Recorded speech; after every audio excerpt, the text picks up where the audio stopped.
Pronto, então vamos iniciar nossa primeira aula aqui, onde a gente vai fazer uma breve explanação sobre os números complexos e suas propriedades. Então, como é que surgiram os números complexos, né? Normalmente a gente pensa que os números complexos surgiram da necessidade de determinar a solução de equações de segundo grau, as raízes de uma equação de segundo grau. Por exemplo, algo do tipo x² igual a menos 1. Né? Quais são as raízes desse cara? Bom, em meados ali de 1600, quando o pessoal tentava começar a responder problemas como esse tipo de problema em particular não tinha solução. Na verdade, eles não buscavam nem solução de equações como essa. Primeiro que os números negativos não eram considerados números naquele tempo, e raiz quadrada do número negativo pior ainda. Para os matemáticos naquela época, basicamente tudo era geometria. Né? Hoje em dia a gente simboliza equações utilizando letras, né? Mas naquele tempo eles não faziam isso. Então eles não tinham ainda essa álgebra que a gente tem hoje em dia. Então, por exemplo, um problema geométrico que era corriqueiro para eles era o seguinte: suponha que você tivesse a parábola y igual a x² mais 2, né? E algo mais ou menos assim, quando x é 0 passa aqui em y igual a 2, aqui é o eixo y, aqui é o eixo x. Como eu estava comentando anteriormente, os números complexos eles surgiram por volta de 1600, né? E surgiram diferentemente do que a maioria pensa. A maioria pensa que esses números surgiram da necessidade de determinar, por exemplo, soluções de equação do tipo x² mais 1 igual a 0, né? Mas não é verdade. Esse tipo de problema, como eu estava explicando agora, esse tipo de problema ele não tinha solução. Na verdade, eles admitiam que isso não tinha solução e ponto final. Por quê? Porque para eles não fazia sentido. Por quê? Porque para eles, para os matemáticos naquela época, tudo era geometria, como eu estava explicando anteriormente. Então, esse problema de achar as soluções dessa equação aqui, você pode jogar isso num problema geométrico bastante simples. Então, a ideia seria o seguinte: suponha que você tem essa parábola y igual a x² mais 2, que está representada aqui, e você tem a reta y igual a 1. Aqui, ó, y igual a 1, y igual a x². Quando é que essas duas curvas se intersectam? Bom, pela figura que vocês estão vendo aqui, nunca, né? Mas, algebricamente, o que a gente está procurando é quando é que x² mais 2 é igual, né? Quando é que o y desse cara é igual ao y desse cara, né? Então, quando é que x² mais 2 é igual a 1? Bom, isso é verdade se você somar, né? Passar esse carinha para o lado de lá e fazer as operações. Isso só é verdade, os pontos que satisfazem são os pontos que satisfazem essa equação, né? Só que a gente vê aqui, ó, não existe pontos onde essa reta intersecta esse cara. Então, para os matemáticos naquela época, esse problema não tinha solução e ponto final. Eles não procuravam soluções desse tipo, né? Porque para eles não tinha, geometricamente não fazia sentido, né? Para a gente, hoje em dia, a gente diz que esse número é mais ou menos raiz² de menos 1, que é o que a gente vai tentar definir hoje como i, né? Então, a gente hoje resolve isso naturalmente, porque a gente já aceitou que esses caras têm raiz, né? Mas naquele tempo não. Naquele tempo os números negativos nem eram considerados números, né? Para vocês terem ideia, né? Então, muito menos a raiz quadrada de um número negativo. Tá? Então, onde é que surgem? Como é que surgem? Em que contexto surgem esses números complexos, né? Em que contexto surge o i, né? Que hoje é um número cujo quadrado é menos 1, né? Então, em que contexto esses caras aparecem? Então, vocês vão ver na aula de hoje que esses caras aparecem no contexto de resolução de soluções de equação cúbica. Não na equação quadrática do tipo ax2 mais bx mais c igual a 0. Não é nesse contexto aqui. É nesse contexto mais geral. Ax3 mais bx2 mais cx mais d igual a 0. Tá? Vocês vão ver que é nesse contexto que esses números aparecem de forma bastante natural, né? E aí vocês vão ver como é que esses caras aparecem agora, tá certo? Então, como eu falei anteriormente, os números complexos, né, como eu coloquei aqui um resuminho, eles surgem naturalmente no processo de obtenção das raízes de um polinômio de terceiro grau e não do segundo grau, como infelizmente a maioria da gente tem introduzido no segundo grau, ok? Então a gente vai considerar uma equação mais geral desse tipo aqui, ó. Aqui é a equação mais geral para uma cúbica, né? ax3 mais bx2 mais cx mais d igual a 0. Como eu estou assumindo que isso aqui é um polinômio de terceiro grau, é claro que eu estou assumindo que A é diferente de zero, certo? Então, como A é diferente de zero, eu posso dividir todo mundo aqui por razão, né, e renomear as variáveis que aparecem, e aí considerar apenas as equações de terceiro grau, ou as cúbicas, onde o coeficiente aqui do termo dominante, que é o x3, né, o coeficiente dele seja 1, tá certo? Eu sempre posso fazer isso, tá? Ok, então a ideia é o seguinte: trabalhar com essa equação que tem todos esses termos, né? Apaguei demais aqui. Então, trabalhar com a equação que tem todos esses termos, x3, x2, o x e o c, digamos assim, é um pouco mais trabalhoso. Então o que eu vou fazer? Vou propor aqui uma mudança de variável, ou o que a gente está chamando aqui de uma translação. Eu vou mudar essa variável aqui, a variável do problema é x, eu vou passar para y, de forma que quando eu fizer isso, esse termo aqui que tem um x², ele suma. E aí a gente vai obter uma expressão um pouco mais simples, né? Vai continuar sendo uma equação do terceiro grau, uma cúbica, só que não mais contendo o termo x². Esse termo não vai ter mais, tá certo? E a gente chama essa equação de equação reduzida ou depreciada, tá? Então a ideia é fazer essa substituição, tá? Eu vou substituir nessa equação que eu estou chamando aqui de 1, essa relação, x igual a y mais lambda, tá? E aí eu vou tentar determinar quem deve ser lambda para que essa equação aqui, né, para que essa equação 1, essa equação do terceiro grau aqui em cima, que ela não tenha mais esse termo x², tá certo? Esse termo aqui ele vai sumir. E aí a gente vai obter uma expressão mais simples.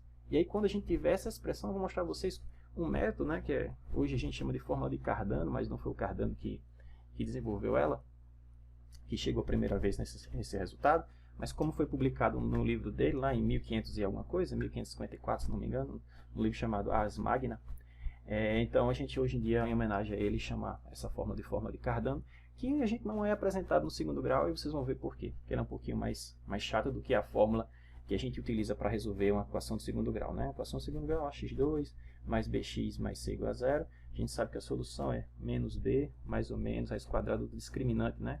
Que é b ao quadrado menos 4ac, tudo isso dividido por 2a. Então vocês vão ver que no caso, na equação do terceiro grau, a gente até tem uma expressãozinha, um resolvente em termos de raiz quadrada, é isso que a gente chama, na verdade, em termos de raízes, né? Só que era uma expressão um pouco mais complicada, então normalmente não é introduzida no segundo grau. Vocês vão ver no final por quê. Mas não é complicada não, só tem alguns termozinhos diferentes. Ok, então vamos fazer isso, né? Vamos substituir, onde tem x, vamos substituir por y mais lambda na equação aqui 1. Vamos fazer as manipulações, vamos determinar qual deve ser o valor de lambda para que essa equação aqui não tenha mais o termo x², tá bom? Agora é só substituir mesmo. Substituir vai ficar y mais lambda ao cubo. Então, essa transformação, vamos continuar, né? Então, essa transformação vai converter essa cúbica, que a gente chama cúbica completa, né? Tem todos os terminhos, numa cúbica depreciada ou reduzida, que não vai ter o termo x². Mas vai continuar a ter o termo cúbico, tá? Só não vai estar mais na letra x, tá certo? Vai estar na variável y, mas a ideia é a mesma. Ok, então fazendo essa substituição, continuando aqui, então a y mais lambda, tudo isso aqui ao quadrado, mais b, que multiplica y mais lambda mais c igual a zero. Então o que eu vou fazer? Eu vou só expandir, né, esses termos, eu vou coletar os caras que têm as mesmas ordens, e a gente vai impor uma condição na variável lambda, nesse parâmetro lambda, para que o termo que contém o y ao quadrado vá embora. Tá certo? Que seria o correspondente ao nosso x² na equação 1. Ok, então vamos abrir aqui. Então vai ficar y3 mais 3y2 lambda mais 3y lambda 2 mais lambda 3, esse é o primeiro termo, tá? O segundo vai ficar a, então mais a, que multiplica y2 mais 2y lambda mais lambda ao quadrado. O próximo vai ficar como que já estava e o último também, tá? Mais c igual a zero. Então, eu vou coletar os termos que têm a mesma potência, tá? Deixa eu colocar aqui embaixo. Então, vamos lá. Então, vamos ficar com y3, só tem ele cúbico, né? Agora, vamos pegar os termos de ordem 2. Então, os termos de ordem 2, eu tenho esse cara aqui, 3y2 lambda, então eu vou ficar com 3 lambda. Eu tenho o ay2, então, mais a. Então, tudo isso que multiplica y ao quadrado, certo? Então, esses são os caras de ordem 2. Agora, vamos para os caras de ordem 1. Os caras de ordem 1 estão aqui, ó.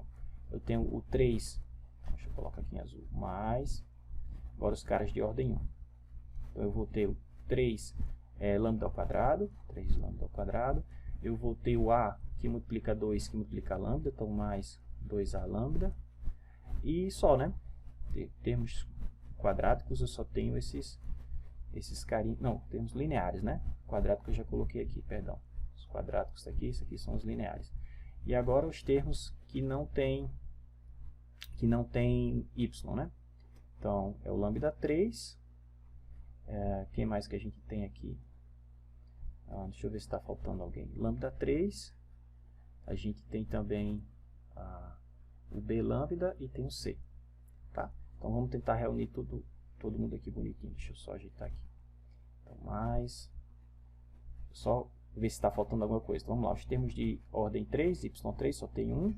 os termos de ordem y², eu tenho esse e tenho esse, que já estão aqui.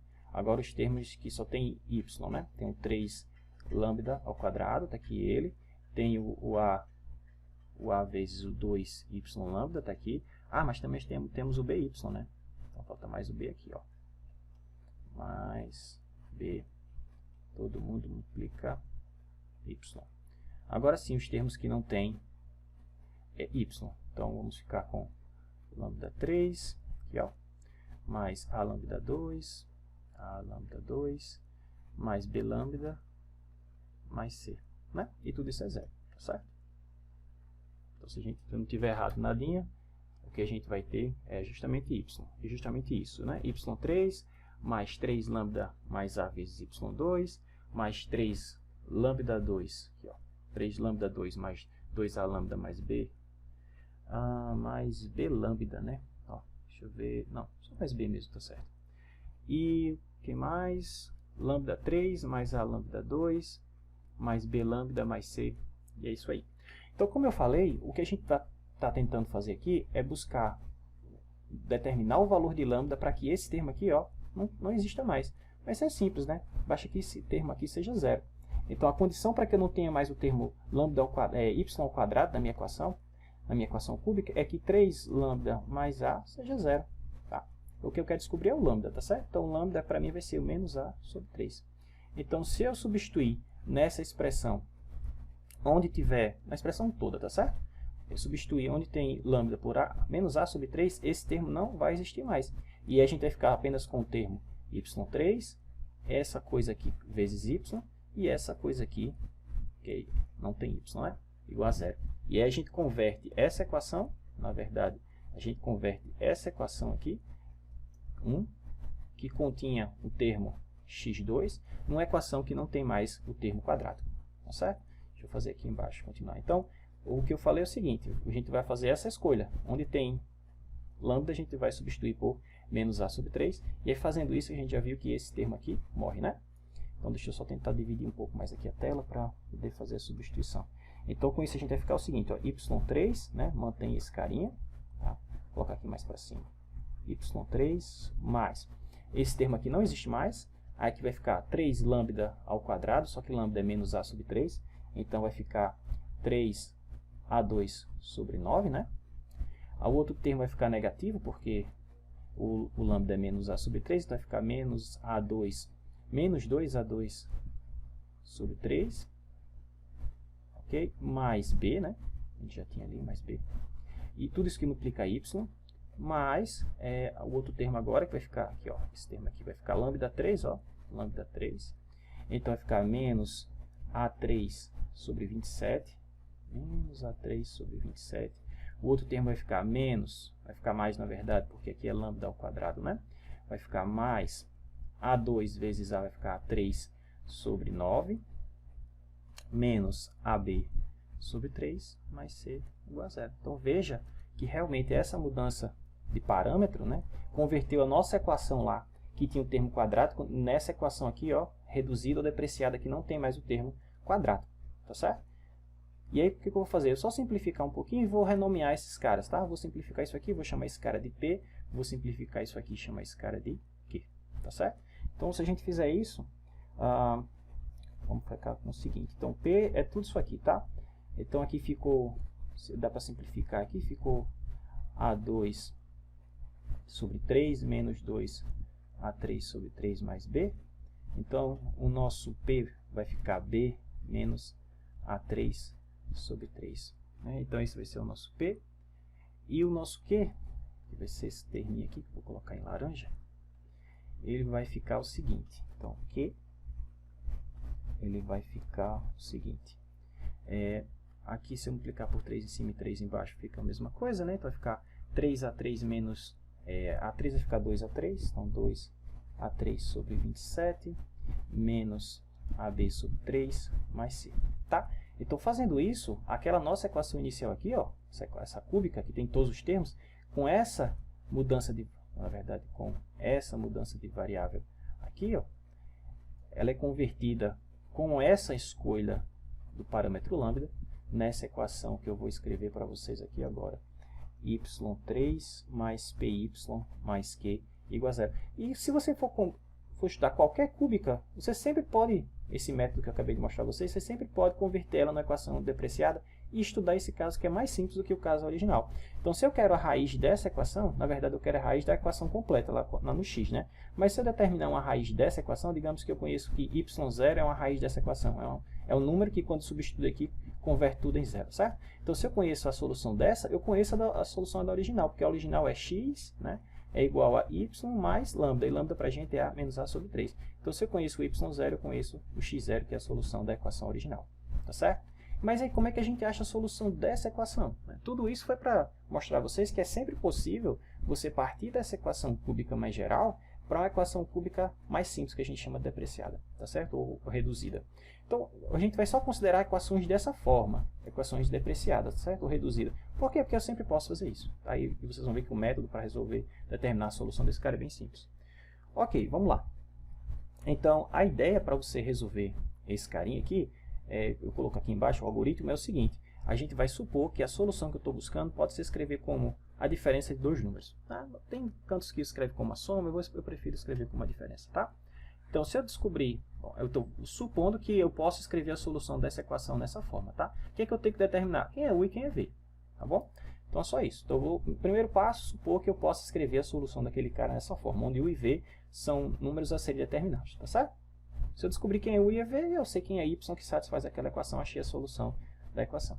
Então, como eu estou supondo que y é solução, isso quer dizer que se eu substituir aqui, o resultado tem que ser zero, né? Então, a gente fica com o seguinte. Substituindo na equação. Que equação? Essa aqui, ó, y3 mais py mais q igual a zero, tá certo? Eu vou substituir isso nisso. Ok, então a gente vai ficar com o quê? Então, vai ficar y menos v ao cubo mais p que multiplica y menos v mais q igual a zero. Né? Então, vamos só abrir esses termos. Então, vai ficar aí u3 menos 3u ao quadrado v mais 3u v ao quadrado menos v3, né, o primeiro termo. Então, mais p que multiplica u menos v mais q igual a zero, certo? Agora, eu vou só agrupar aqui uns termos de uma forma interessante. Vai ficar u3 menos v3 mais q, tá? Então, agrupei esse com esse com esse.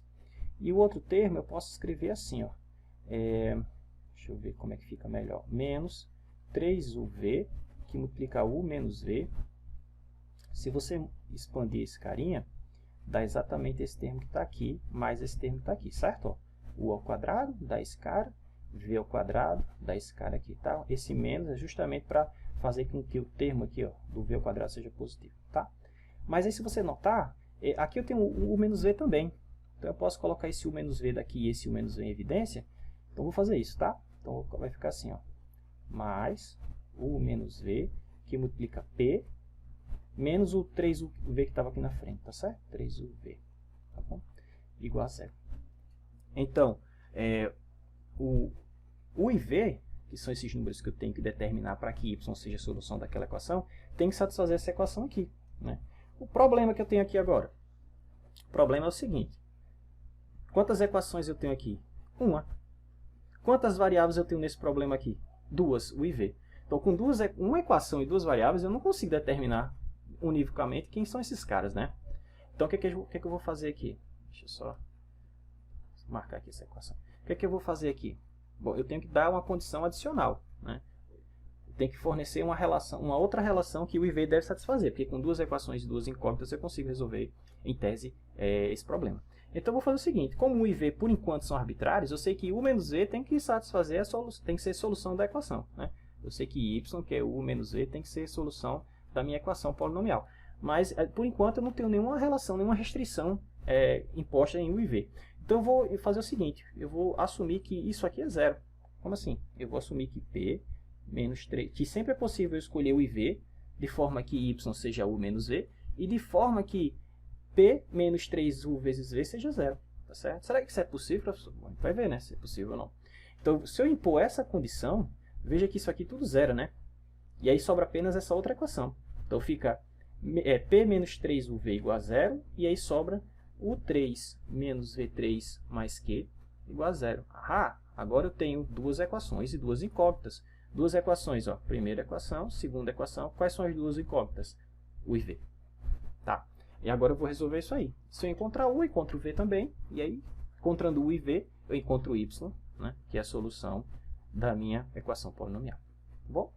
Então, é isso que eu estou dizendo aqui, afirmando aqui embaixo. Vamos impor essa condição. Tá? Então, com essa condição, eu vou ficar com duas equações. Quais? Essa daqui, que já está escrito, né? Que eu vou só recopiar aqui embaixo. Eu vou escrevê-la assim. P igual a 3uv. E a outra equação, que é essa daqui, tá? Eu vou apenas passar o v para o outro lado, vai ficar V3 é igual a 3 mais Q. Né? Se passar o v para cá, ele passa positivo.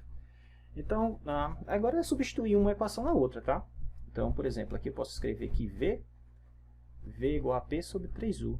Né? Então, com essa substituição, com isso aqui eu vou substituir aqui, e agora eu vou ficar com a equação que só tem U, né? Aí acho U, achando U, volto para cá, e acho V, e acabou. Tá certo? Ok.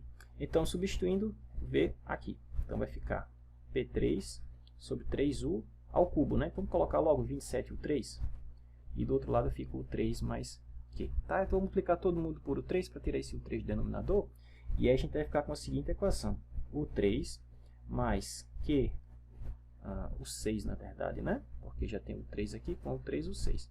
Mais Q, o 3, igual a P3 sobre 27. Vou passar esse P3 sobre 27 para o lado de cá. Então, ficou menos P3 sobre 27 igual a 0. Pronto. Então, tudo que a gente tem que fazer é encontrar U assim. Encontrando U aqui, eu encontro o V, por exemplo, aqui, ou aqui. E aí, a gente tem o nosso problema resolvido. Ah, professor, mas saiu de uma coisa que é... Antes eu estava tentando... Não vamos nos perder aqui no meio do caminho, né? O que eu estou tentando fazer? Achar uma expressão que determine a solução da equação do terceiro grau. Mas isso está numa equação mais complicada agora. Se eu for para uma de sexto grau, olha só. Não ficou mais complicado? Não ficou não, pessoal. Porque por uma mudançazinha de variável, isso aqui veio uma equação de segundo grau, né? Por exemplo, se eu chamar U3 de W, então isso aqui fica W ao quadrado mais QW menos P3 sobre 27 igual a 0. Ok? Viram? E aqui essa equação de segundo grau a gente sabe resolver, né? Primeiro a gente encontra o discriminante, né? O discriminante aqui vai ser Q ao quadrado menos, vai ficar mais 4 vezes o coeficiente daqui, que é 1, vezes o coeficiente desse cara aqui, que é menos, né? Menos P, que eu já fiz o jogo de sinal com menos, que fica aqui da forma, com mais. Então, 4 P3 sobre 27. Então, as soluções dessa equação, né, que é a mesma que a solução dessa daqui, se escreve assim. W vai ficar igual a menos esse cara, então menos Q, mais ou menos raiz quadrada desse carinha, né? Então, raiz quadrada de Q2 mais 4 P3 sobre 27, tudo isso dividido por 2, né? Dividido por 2. O que eu vou fazer? Eu vou apenas simplificar isso assim, ó, menos Q sobre 2, e esse 2 aqui eu vou passar para dentro, então vai ficar mais ou menos raiz quadrada de Q ao quadrado sobre 4, e aí esse 2 que vai entrar para cá, vai entrar como 4, vai cancelar esse 4 tá aqui, tá certo? Por isso que eu vou escrever assim, ó, P3 sobre 27. Então, não perca o foco. Isso que a gente achou, esse W que a gente achou, na verdade é U3, e o que eu quero é U. Então é só tirar a raiz cúbica desse, tá certo? Dessa forma, deixa eu colocar assim. Assim. Então, U vai ficar... Eu tenho duas soluções para U, né? Tem uma quando eu pego mais aqui e outra quando eu pego menos, tá certo? Eu vou chamar isso de U mais ou menos. Então vai ficar raiz cúbica de toda essa expressão. Né? Por que raiz cúbica disso, professor? Por causa da minha substituição, né? Eu disse que W é U3, né? Então U é raiz cúbica de W, tá certo? Show. Então voltando, vai ficar raiz cúbica dessa coisa aqui. Então vai ficar menos Q sobre 2, mais ou menos raiz quadrada de Q2 sobre 4, mais P3 sobre 27. Ok? Então, com isso a gente encontrou U. Bom, mas para encontrar V agora é fácil. Eu posso usar, por exemplo, o fato de que V3 é igual a U3 mais Q. Né? E o 3 eu já tenho até arrumadinho aqui. Ó. O 3 é isso, ó, tudo isso aqui. Tá? Então, dessa forma, V3, que é U3 mais Q, vai ficar isso tudo que está aqui em cima. Então, menos Q sobre 2, mais ou menos a raiz quadrada de Q2 sobre 4, mais P3 sobre 27, mais Q. Tá? Então, menos Q sobre 2 mais Q vai dar Q sobre 2 positivo, eu já vou colocar direto aqui, tá certo? Então, Q sobre 2 mais isso. Ora, mas isso é V3, eu quero V, então eu tenho que extrair a raiz cúbica, tá certo? Então, deixa eu fazer mais na próxima linha. Então ficou assim, ó. V, eu tenho duas raízes, né, mais ou menos, vai ficar a raiz cúbica dessa coisa. E aí acabamos. Q sobre 2, mais ou menos, raiz quadrada de Q2 sobre 4, mais P3 sobre 27. Professor, o que isso tem a ver com os números complexos? Vamos ver já já. Por fim, então, a nossa solução ficou assim, ó. Por fim, nossa solução ficou assim, ó. Y, que é U menos V, vai ficar esse carinha aqui, ó. Dá um Ctrl C nele para cá. Esse carinha. Menos esse carinha aqui. Né? Então, deixa eu colocar aqui embaixo. Menos, vou fazer aqui em lilás. Menos raiz cúbica de Q sobre 2, mais ou menos raiz de Q2 sobre 4. Professor, mas era para ter só raiz, não? Aí tem bem umas 4, né? Se eu for fazer o jogo de sinal aí, tem várias raízes. Na verdade, só tem uma, pessoal, só uma solução. Porque olha só, esse menos que está aqui, como aqui é um 3, né? Raiz cúbica, eu posso jogar esse menos para dentro. Quando ele entrar, aqui vai ficar mais, né? Esse menos 1, e aqui vai ficar menos, certo? Menos Q sobre 2. Aí esse menos que entrou vai trocar o sinal aqui. Antes estava mais ou menos, agora vai ficar menos e mais. Menos e mais. Então, parece que eu tenho duas raízes, né? Quando eu pego os termos de cima, mais, olha só, menos mais e menos menos. E outra que é quando eu pego os termos, o de cima com o de baixo. Menos, né? Vou apagar aqui, ficou muito poluído. E menos mais. Mas, pessoal, são iguais. Se eu pegar menos com mais no primeiro caso e menos com menos, é a mesma coisa que eu pegar menos com menos e depois menos com mais na segunda. Então, na verdade, só tem uma raiz, pessoal. Tá? Então, esse método me fornece uma raiz. E a raiz é o seguinte, deixa eu colocar aqui embaixo. Então, no final das contas, uma solução daquela equação cúbica, mas, professor, só tem uma solução. Pessoal, mas se você conhece uma solução, você pega o polinômio y3 mais py mais q e divide por y menos a raiz, que eu vou chamar de y0. Quando você faz isso, você ganha um polinômio aqui de grau 2. E o de grau 2 você sabe resolver. Tá? Então, a ideia é, achei uma solução, achei todas, tá bom? Então, o y da gente ficou da seguinte maneira. Raiz cúbica de menos q sobre 2 mais raiz quadrada de q2 sobre 4 mais p3 sobre 27.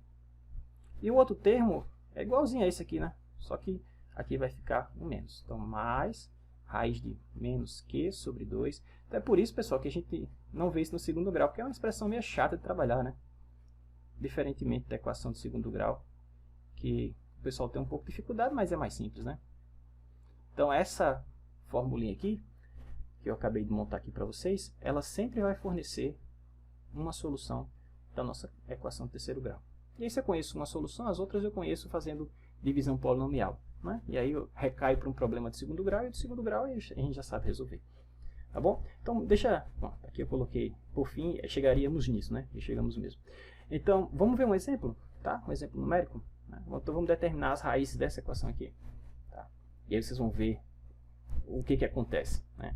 Lembra, no começo da aula eu falei que os números complexos, eles surgiram a necessidade de resolver equações do terceiro grau e não do segundo grau, né? Vocês vão ver isso agora, tá? Ok. Então, antes de resolver, não é muito difícil de vocês perceberem que essa equação aqui, ó, x3 menos 6x menos 4 igual a 0, tem menos 2 como raiz. É só substituir. Substituir aí.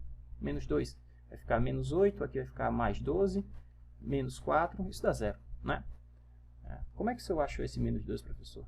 Bom, a gente sabe, não sei se vocês lembram, mas quando eu tenho uma equação polinomial onde um dos coeficientes são inteiros, se essa equação admitir soluções racionais, os candidatos à solução são os divisores desse carinha, né? Então, os divisores de menos 4 são quem? Mais ou menos 1, mais ou menos 2, mais ou menos 4. Né? E aí, menos 2, se você checa aqui, substituindo como eu mostrei para vocês, realmente é a solução.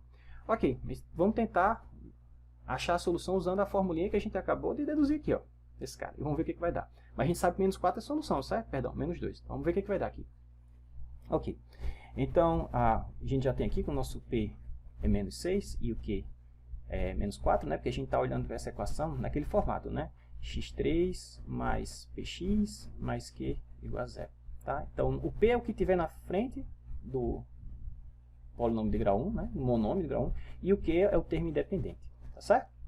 Ok, então a primeira coisa que a gente faz é calcular esse discriminante aqui, né? O discriminante análogo lá do segundo grau. A gente tem esse Q2 sobre 4 mais P3 sobre 27. Então vamos fazer ele aqui separadinho. Então ficou assim, ó, Q2 sobre 4 mais P3 sobre 27. Então, Q2 vai ficar menos 4 ao quadrado dá 16, sobre 4, né, que tem um 4 aqui, dá 4. E o outro termo vai ficar menos 6 ao cubo. Né? Menos 6 ao cubo, coloca aqui, ó. Fica assim, mais menos 6 ao cubo sobre 27, certo? Esse menos pode ir para aqui para fora, né? E eu vou ficar com 6 ao cubo. Mas 6 ao cubo é 2 ao cubo vezes 3 ao cubo, certo? E 3 ao cubo é 27, tá? Então ficou 4 menos 8, que é menos 4. Ahá, olha o que vai acontecer agora, pessoal. Então a solução desse problema, uma solução, é o seguinte. Ela é raiz de menos q sobre 2. Raiz cúbica de menos q sobre 2. Ora, q é 4. Então menos q dá 4. Sobre 2 dá 2. Então ficou raiz cúbica de 2 mais raiz quadrada desse termo todinho aqui, ó. Só que esse cara deu menos 4, né? Então ficou raiz quadrada de menos 4, olha só.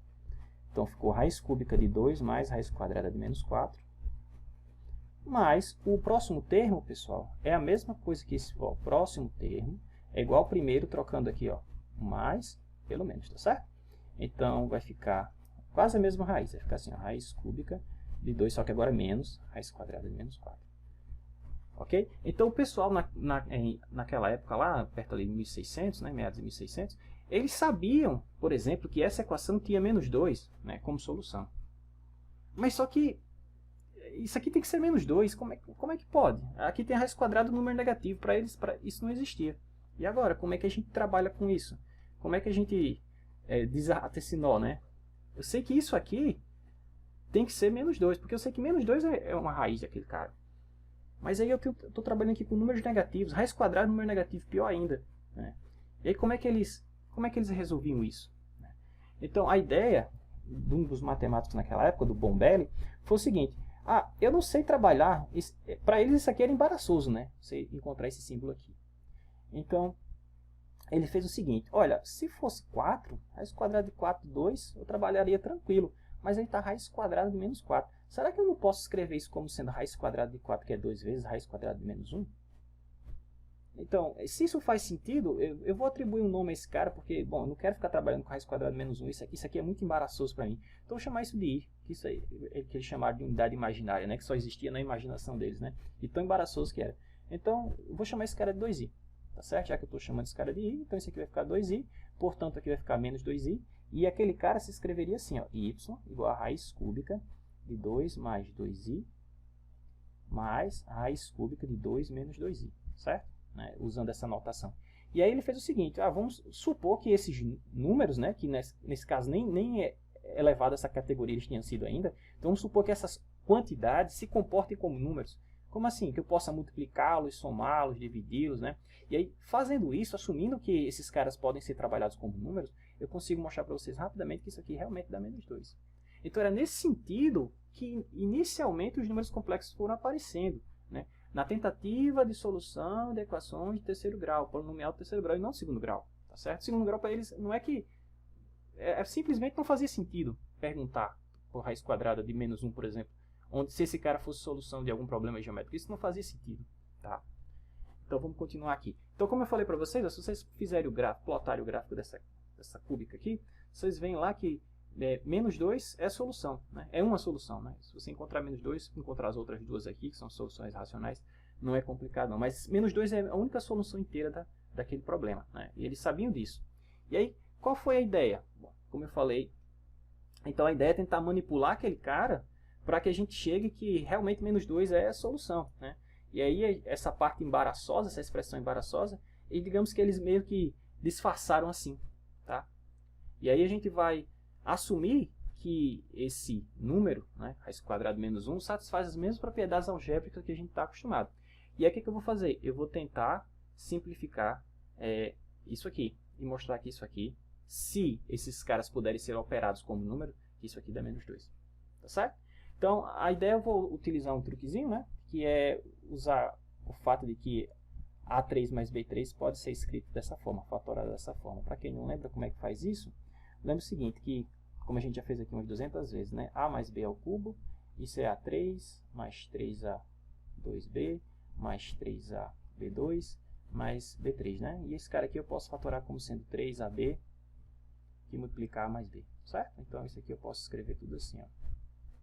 A3 mais B3 mais 3AB que multiplicar A mais B. E aí eu posso passar para o outro lado, e A mais B3 é a mesma coisa que A mais B vezes A mais B ao quadrado, né? E eu passo esse cara para o outro lado, fica menos 3AB que multiplicar A mais B, e isso é igual a A3 mais B3 que está aqui, tá?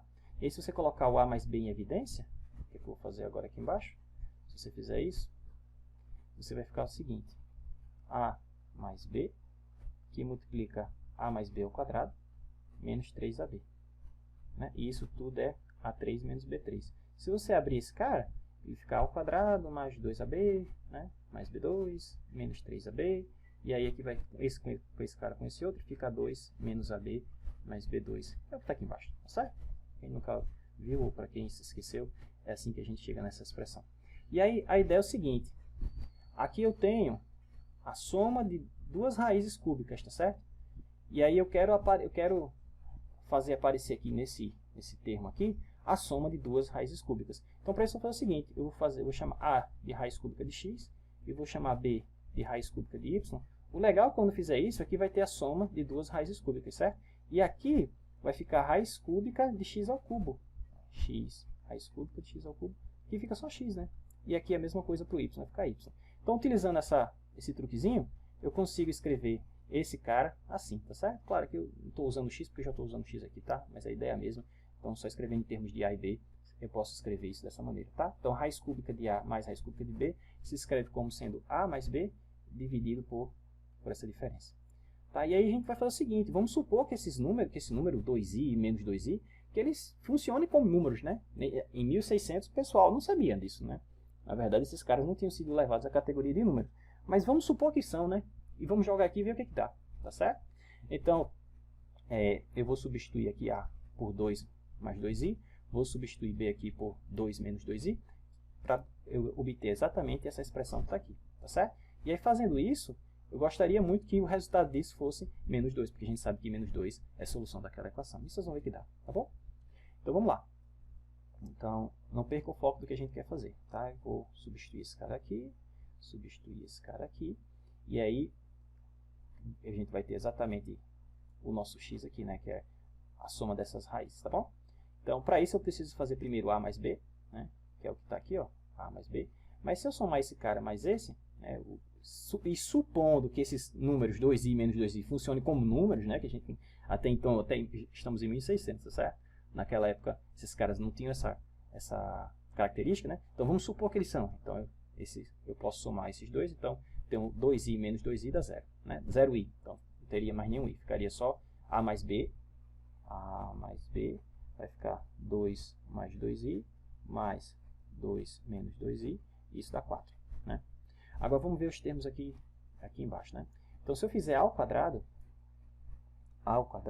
vai ser 2 mais 2i ao quadrado. Então, vamos assumir que esses caras se comportam como número. Então, o quadrado do primeiro, 2 vezes o primeiro pelo segundo, mais o quadrado do segundo. Então, ficaria 4i ao quadrado, né? Só que esse i ao quadrado, embaraçosamente, é menos 1, né? Então, aqui fica menos 4, tá certo? Claro, se você fizer isso também para o b ao quadrado, vai ser quase a mesma coisa, só que a diferença é que vai ter um menos aqui, tá? Que é o quadrado do primeiro menos 2 vezes o primeiro pelo segundo, né? Então, vai ficar isso aqui. Então, esse cara dá 8i. E esse cara dá menos 8i. Tá? Por fim, eu preciso desse A vezes B. Então, deixa eu fazer aqui A vezes B. A vezes B, esse cara vezes esse, né?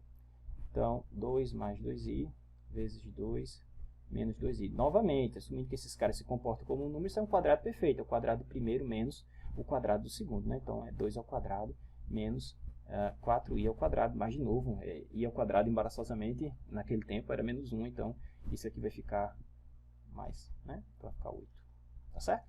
Então vamos substituir esses carinhas aqui nessa expressão, vamos ver o que vai dar.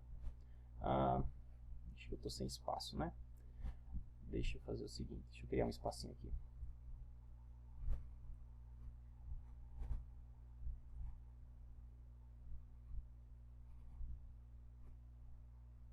Deixa ele abrir aqui para mim. Pronto. Então vamos lá. Então ficamos com o seguinte, nosso x, né, que eu quero que seja, gostaria muito que desse menos 2, que é raiz quadrada, raiz cúbica, né, de 2 mais 2i, mais raiz cúbica de 2 menos 2i, isso vai ficar igual a, vamos só substituir os termos, então a mais b, que deu 4, né, ó, a mais b, então em cima ficou 4, e embaixo ficou raiz cúbica de a ao quadrado, pois a ao quadrado deu 8i, então ficou raiz cúbica de 8i, né, raiz cúbica de 8i. Raiz cúbica de 8 é 2, então ficaria 2 raiz cúbica de i, né? Vamos assumir que esses caras podem ser manipulados como números, tá certo? Então vai ficar 2 raiz cúbica de i. A menos raiz cúbica de a vezes b. Só que a vezes b deu 8, raiz cúbica de 8 dá 2, então ficou menos 2, mais o outro termo que é raiz cúbica de b ao quadrado. B ao quadrado deu menos 8i, então raiz cúbica de menos 8i, raiz cúbica de menos 8 é menos 2, então ficou menos 2 raiz cúbica de i. Então, menos 2 raiz cúbica de i. Então, novamente, estamos assumindo que esses caras se comportam como números, né? 1600, esses caras não tinham essa capacidade ainda, né? Não tinham sido elevados à categoria de números. Então, esse cara cancela exatamente esse, e aqui ficou, olha só, 4 dividido por menos 2, que, lá, é o menos 2 que a gente gostaria, tá? Então, toda essa introdução que eu fiz aqui é só para mostrar a vocês que os números complexos eles não nasceram na necessidade de solução de equações de segundo grau, mas sim na necessidade de solução de equações de terceiro grau. Tá? Então, eles nasceram com essa necessidade. Né? Os matemáticos estavam começando a operar com esses números para quê? Para que eu pudesse chegar às soluções daquela equação, né? Ou equações daquele tipo. Eu sei que essa equação polinomial aqui em cima, ó, deixa eu voltar aqui. Eu sei que eles sabiam que esse cara tinha uma solução real, né, que hoje a gente chama de real. Né? Só que para chegar nessa solução, embaraçosamente, eles tinham que trabalhar com raiz quadrada de termos negativos. Né? Então, com o passar do tempo, eles foram percebendo que esses caras eram importantes, não só na solução desse tipo de problema. Né? Eles só começaram a ganhar notoriedade como um sistema numérico a partir dos trabalhos de Gauss. Quando Gauss mostrou que você pode interpretar os números complexos como pontos no plano. E é dessa forma que a gente vai fazer agora. Tá? A gente vai definir formalmente o que a gente chama por número complexo. Tá certo? E aí a gente vai tentar desvendar o que é raiz quadrada de menos 1, né? O que é si. Né?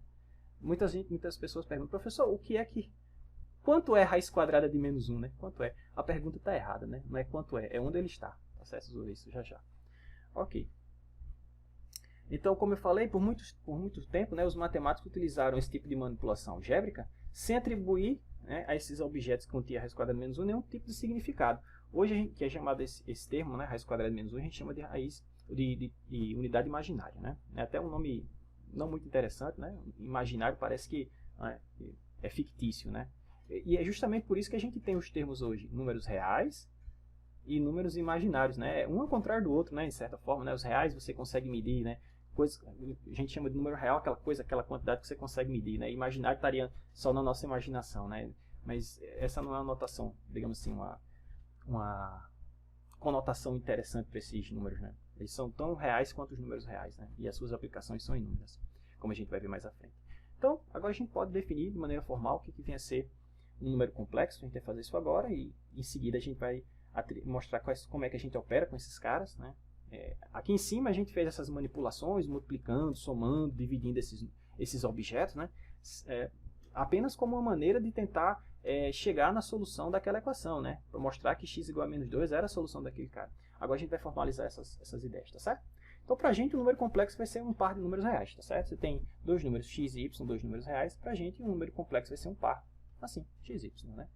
De números reais. Mas, professor, o que diferencia, então, um número complexo, vou denotar assim, né? Z, x, xy. O que diferencia um número complexo de um par de pontos lá no plano, né, da geometria plana euclidiana? O que diferencia esses caras? Vocês vão ver que são as operações que a gente faz com eles, tá certo? Mas isso eu mostro já à frente. Então, para a gente, um número complexo para a gente é um par de números reais, x, y, tá certo? Que a gente vai denotar assim, z igual a x, vírgula y, tá bom? E aí a gente vai dizer que essa primeira entrada aqui, né, da nossa representação, é a parte real, né, parte real desse número, e a segunda entrada a gente vai chamar de parte imaginária, tá certo? E a gente vai usar essa notação aqui, x é a parte real daquele número z, E y é a parte imaginária, sim, de imaginário de real, tá certo? Esse carinha Z. E por fim, a gente vai denotar o conjunto dos números obtidos dessa forma pela letrinha C, tá certo? Então, C é o conjunto dos números, conjunto dos pares ordenados. Conjunto de números complexos é o conjunto dos pares ordenados de números reais. Na verdade, não só é isso, tá? Falta mais alguma coisa para que a gente possa definir esse cara como esse conjunto. A gente vai dizer que dois números complexos são iguais. Bom, quando é que a gente diz que dois pares de números ordenados são iguais? Quando é que xy é igual a uv? Então a gente diz que esses caras são iguais se a primeira entrada for igual à primeira, a segunda entrada for igual à segunda. Tá certo? Ou se a parte real de um número foi igual à parte real do outro, a parte imaginária do primeiro foi igual à parte imaginária do segundo, tá? Então, dado dois números complexos, z, x, y, né, nessa forma, e w igual ao v, a gente vai dizer que esses dois números são iguais se somente se o x for igual ao u e o y for igual ao v, tá certo? Ou seja, se suas partes reais e as partes imaginárias forem iguais, tá? Bom, mas novamente, só com essas definições eu não sei diferenciar o que é um número complexo e o que é um ponto no plano euclidiano. Então, o que vai diferenciar esses caras são as operações que a gente vai definir em C. Tá? Em C, a gente vai definir uma adição, que é a mesma adição lá em R2, né, adição vetorial, só que em C a gente tem uma multiplicação. E em R2 a gente não tem multiplicação. Não, professor, eu sei multiplicar um vetor por um número, mas eu não estou falando desse tipo de multiplicação. Né? Quando você pega um número real e multiplica por um vetor, por exemplo, sei lá, 3 vezes 2, o que você faz é só escalonar ou reescalonar as componentes desse vetor, né? É assim? Mas você não está multiplicando um vetor por outro vetor. Tá? Então, o que a gente vai fazer em C é definir uma multiplicação que toma dois números de C e retorna o número de C. Tá certo? Ah, professor, mas aí eu tenho um produto vetorial. O produto vetorial está em R3, não em R2, tá bom? Ok, então o que a gente vai fazer é dar uma estrutura, né? Em matemática a gente chama essa estrutura de estudo de um corpo. Eu vou dizer como é que a gente soma números complexos, como é que a gente multiplica esses números complexos e como é que a multiplicação e a adição estão relacionadas entre si. Tá certo? Ok, então a definição vai ser o seguinte. A soma, como eu falei, é a mesma soma que vocês têm de números, soma vetorial. Tá? Então, por exemplo, se eu tenho o número z igual a x, y e outro número complexo w igual a v, somar esses caras é igual a somar vetores. Então, você soma a primeira componente com a primeira, soma a segunda componente com a segunda, nada demais. Tá certo? Já que eu estou definindo números complexos como par de números ordenados, então nada mais justo definir a adição dessa forma. Tá? Porém, a multiplicação ela é um pouquinho diferente e eu só vou poder dar uma interpretação geométrica para ela quando a gente tiver visto a forma polar, a representação polar do número complexo. Tá certo? Então, até lá a gente não tem uma identificação geométrica interessante do que vem a ser essa multiplicação, mas é assim que ela foi definida, tá? Então, para multiplicar dois números complexos, eu faço o seguinte, eu pego x, multiplico pelo u e subtraio do y vezes v, que é o primeiro caso que eu tenho aqui, e a parte imaginária desse número agora, esse da parte real, né? A parte imaginária vai ser x vezes v mais y vezes u, tá certo? Que é o que está escrito aqui. Ah, professor, vou ter que decorar isso? Não, mais à frente, depois que a gente mostrar que eu posso identificar, posso tratar esse cara como algo assim, ó, talvez que seja mais conhecido de vocês, vocês vão ver que tem uma maneira muito fácil da gente reobter essa multiplicação sem ter que decorar a ordem desses fatores. Mas por enquanto essa é a definição e a gente vai utilizar dessa maneira. Né? Essa definição foi dada pelo Hamilton, que é o pai dos quaternions, não sei se vocês já ouviram falar. Seria uma generalização dos números complexos para, digamos assim, em vez de você só ter uma unidade imaginária, né, o i ao quadrado igual a menos 1, você tem agora um k ao quadrado igual a menos 1 e você tem um j ao quadrado igual a menos 1. Mas a gente não vai ver esse tipo de objeto aqui não. Ok? Então, antes de passar para ver algum exemplo, só chamar a atenção de algumas coisas. Quando a gente tem um número complexo dessa forma, onde a parte imaginária é nula, a gente pode identificar um número complexo dessa forma com um número real x. Quer dizer o seguinte, dado um número complexo dessa forma, x0, eu sempre posso identificá-lo como, ou tratá-lo como se fosse um número real x. Tá? Por quê? Pelo seguinte, ó, soma dois números que têm a parte imaginária nula. Se você somar o resultado, é somar esse cara mais esse mais esse, então fica x mais u, porque 0 mais 0 é 0, certo? Ok. Que é a mesma forma que você somaria dois números reais. Se eu tiver um número real x e tiver um número real u, se eu somar os dois caras, é x mais u. Né? Então, a soma de números complexos onde a parte imaginária é nula se comporta como uma soma de números reais. Tá? E olha só o produto. Vamos pegar dois, assim como aqui em cima, né? Dois números complexos onde a parte imaginária é nula. Então, se você multiplicar, novamente, fica esse vezes esse, menos esse vezes esse, mas 0 vezes 0 é 0, então ficou só x vezes u aqui. Mais, agora a parte imaginária vai ficar x vezes 0, que é 0, mais 0 vezes u, que é 0. Está aqui, ó. Okay? Então, a multiplicação, a soma de dois números complexos, onde a parte imaginária é nula, e a multiplicação de dois números complexos, onde a parte imaginária é nula, se comporta como se eu estivesse somando dois números reais, ó, x mais u, x vezes u. Por isso, daqui para frente, sempre que eu tiver um número complexo dessa forma, eu vou escrever apenas assim, tá certo? Por quê? Porque esses caras dessa forma se comportam como números reais, tá certo? E nesse sentido a gente vai dizer que o conjunto dos números reais é um subconjunto dos conjuntos de números complexos, tá certo? Ok. Uma outra coisa que eu quero chamar a atenção é o seguinte, quando você tem um número complexo onde a parte real é nula, por exemplo, um número dessa forma aqui, z igual a 0y, a gente diz que ele é um número imaginário puro, tá certo? Eu acho que eu coloquei aqui embaixo. Aqui, ó. Para identificar, aqui, ó, números complexos da forma 0y são chamados de imaginários puros. Então, o que acontece se eu somar dois imaginários puros e multiplicar dois imaginários puros? Vamos ver? Então, nosso primeiro exemplo aqui. Calcula a soma e o produto de dois números imaginários puros. Por exemplo, esse cara mais esse. Bom, a soma é simples, né? Então, se você for somar z mais w, que é 0y mais 0v, a soma vai ficar, bom, a soma como a gente soma vetor, né? Então, 0, y mais v. Então, veja que a soma de dois números imaginários puros ainda é um número imaginário puro, certo?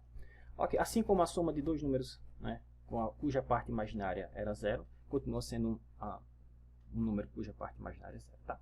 Agora vamos ver aqui a multiplicação. Deixa eu tirar isso daqui. Então, a multiplicação fica lá, z vezes w, ou seja, 0y vezes 0v. Então, como é que a gente multiplica esses caras? Primeiro com o primeiro e esse com esse. Então, ficou 0, aqui, ó, deixa eu fazer de novo. 0 vezes 0 é 0, menos y vezes v. E no próximo eu vou ter 0 vezes v, mais y vezes 0, que dá 0, tá certo?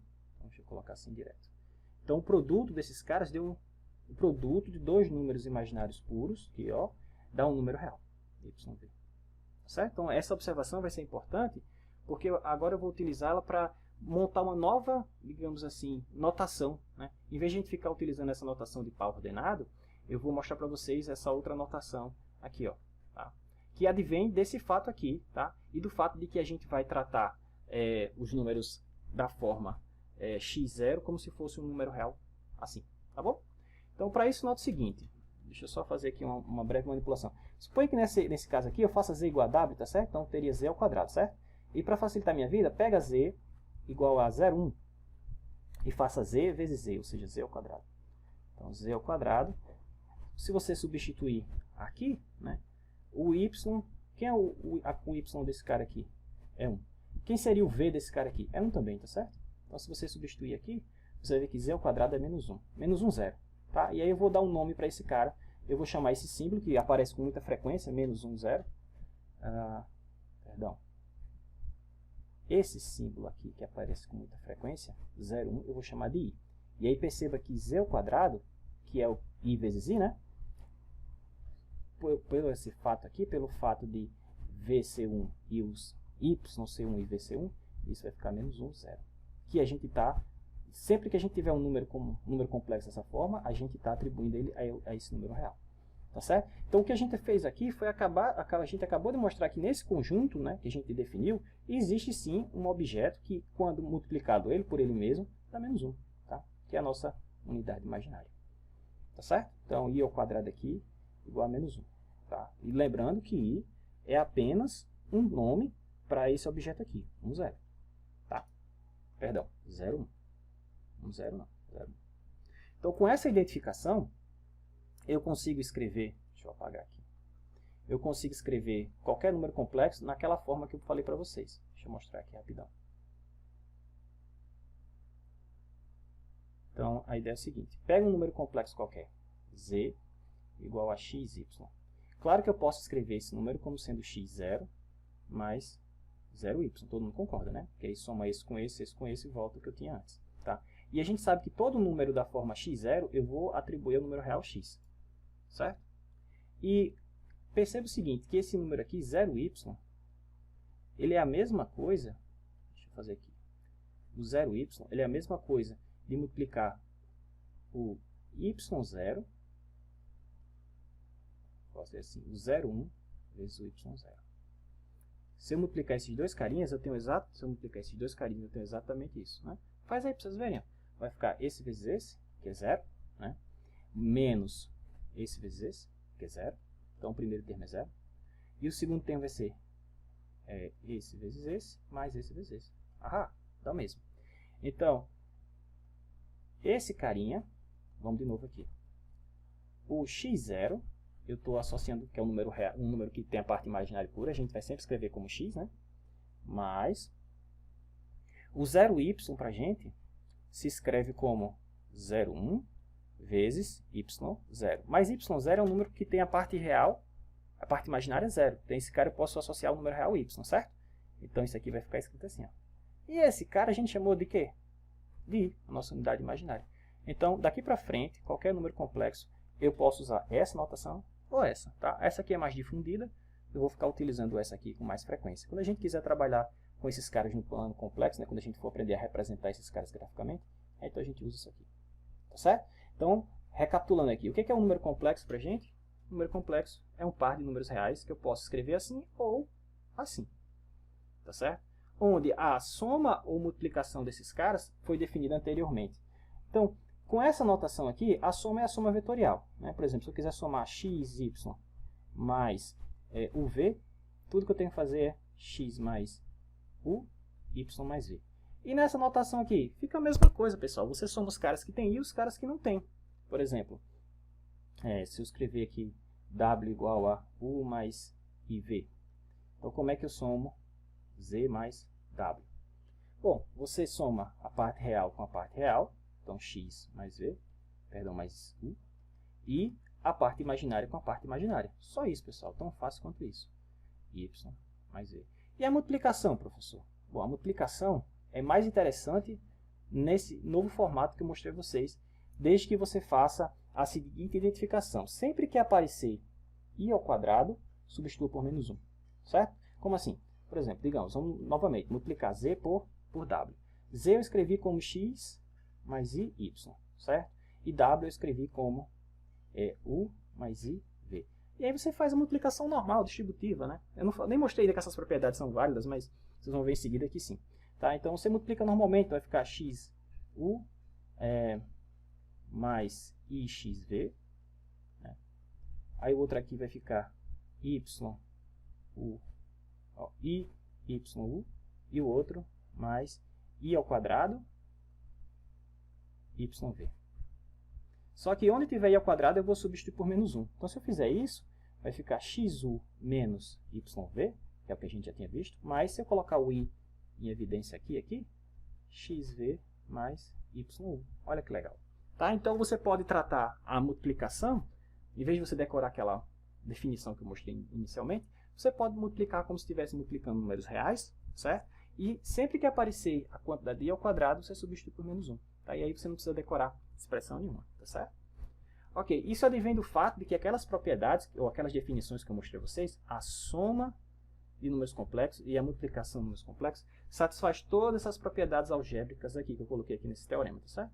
Então, dado Z1 e Z2, dois números, e Z3, três números complexos, a adição e a multiplicação satisfaz essas propriedades. Por exemplo, tanto a adição quanto a multiplicação é comutativa. Tanto faz somar Z1 com Z2 ou Z2 com Z1, o resultado é o mesmo número complexo.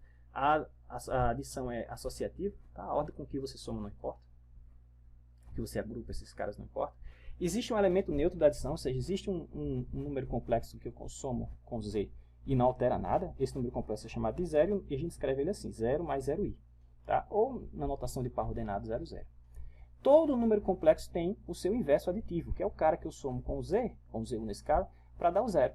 Tá certo? Então, por exemplo, se eu tiver Z1 igual a x1, y1, o elemento inverso dele, que a gente chama de menos Z1, é justamente o menos x1 menos y1. Por quê? Porque se eu somar esses dois carinhas aqui, o resultado vai ser o vetor 0, 0, ou na verdade o número complexo 0, 0. Tá? Que é o número complexo 0. Tá? A mesma coisa funciona lá para a multiplicação. A multiplicação ela é comutativa, tanto faz a ordem que você multiplica, é associativa. Tá? Existe a identidade multiplicativa, ou seja, existe o número 1 é o cara que eu multiplico por qualquer número complexo e não altera nada, né? Certo? E, por fim, qualquer número complexo diferente de zero tem um inverso multiplicativo. Ou seja, existe um número que eu estou chamando aqui de z a menos 1, ou z1 a menos 1 nesse caso, que quando eu multiplico por z1, o resultado é 1. Tá? Esse cara tem que ser diferente de zero. Tá? Zero não tem inverso multiplicativo. Tá certo?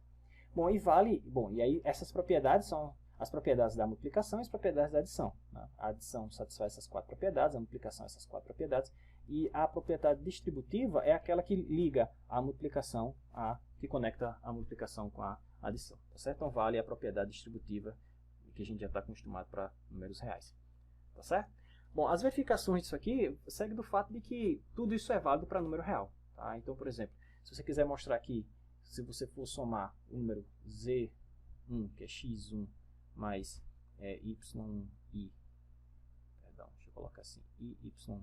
Se você quiser somar, mostrar que a ordem com que você soma isso aqui independe da maneira como é que você faz isso, tanto faz somar z1 mais z2 ou z2 mais z1, isso segue do fato de que tanto faz você somar x1 mais x2 ou x2 mais x1, ou do que tanto faz você somar y1 mais y2 como y2 mais y1. Tá? De maneira rápida, as outras propriedades vocês podem fazer verificações, eu deixo como exercício, mas de maneira rápida é o seguinte, por exemplo, você tem z1 mais z2, isso é em notação de par ordenado, né? x1, y1 mais x2, y2. Como é que eu somo esse cara? Bom, é x1 mais x2, y1 mais y2, mas aqui dentro eu tenho números reais, para números reais tanto faz, esse é x2 mais x1, y2 mais y1, mas usando a definição de soma de números complexos, isso é exatamente z2 mais z1, tá certo?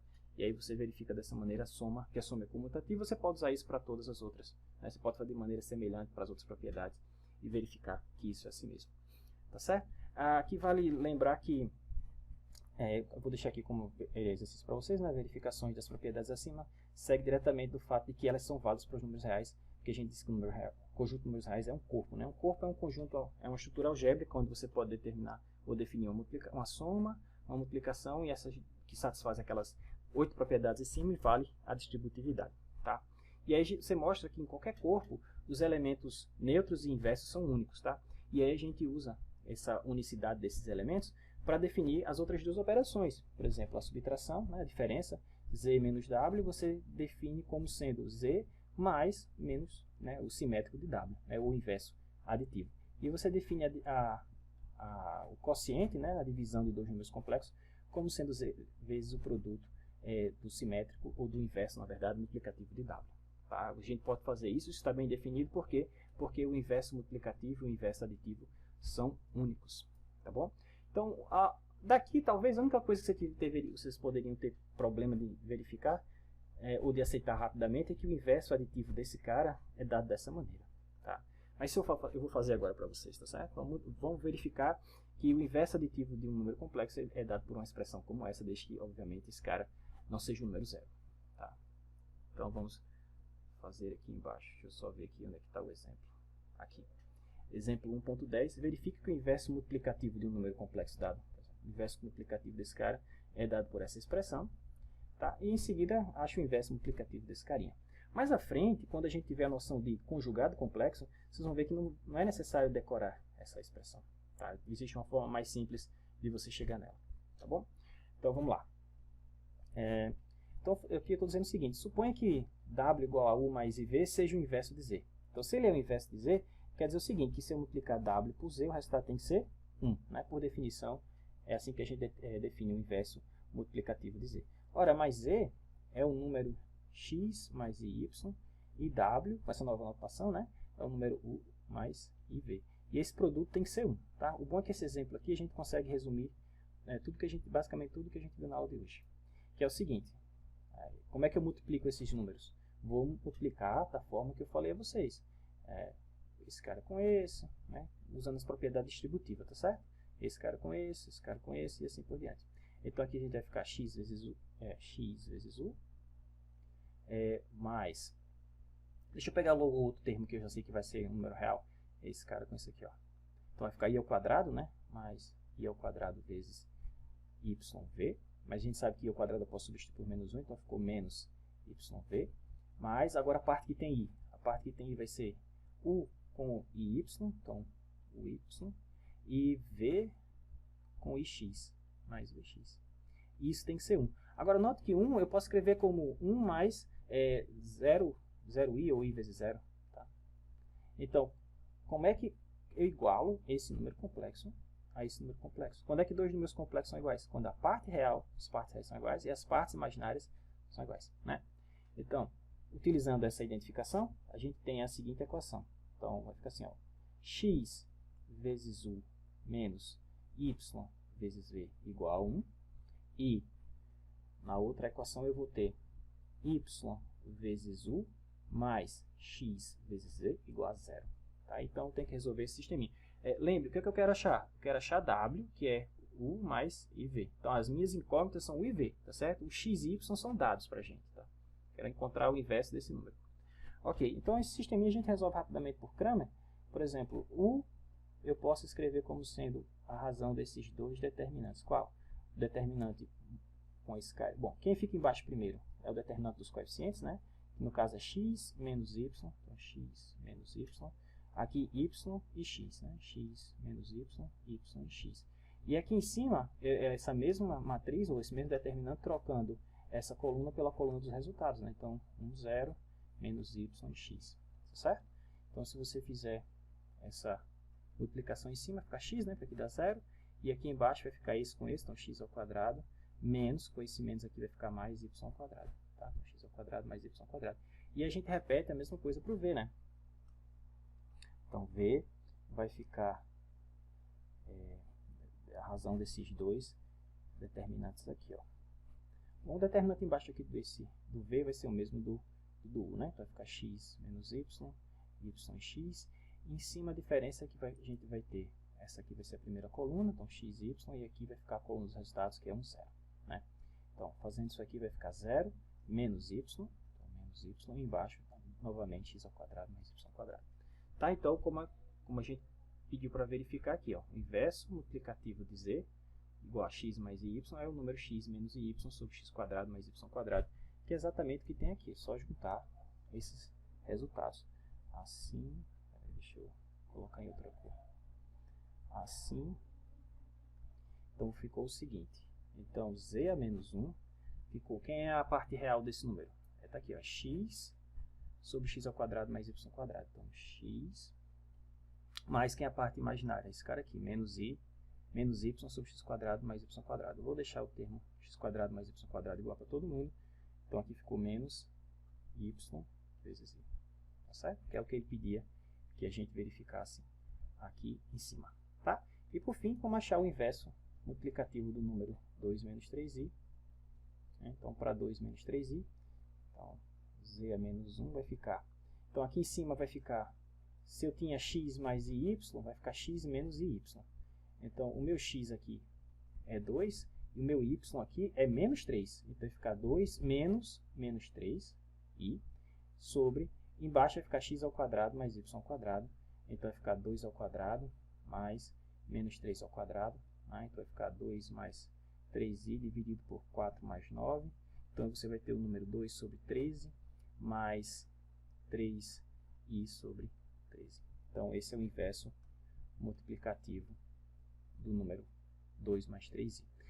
Novamente, na próxima aula a gente vai ver a operação de conjugação complexa, e aí a gente não vai precisar decorar essa fórmula, né? Decorar aqui o inverso multiplicativo de z igual a x mais y, que o seu inverso multiplicativo é o número x menos y sobre x quadrado mais y quadrado. Na próxima aula a gente vai ver essa operação de conjugação, e a operação de conjugação, juntamente com as propriedades que a gente aprendeu na aula de hoje, permite escrever esse número aqui nessa forma mais simples aqui.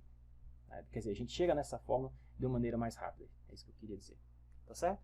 Então a gente vai ficando por aqui. Na próxima aula a gente vai ver, além da conjugação complexa, outras propriedades associadas à soma e à multiplicação.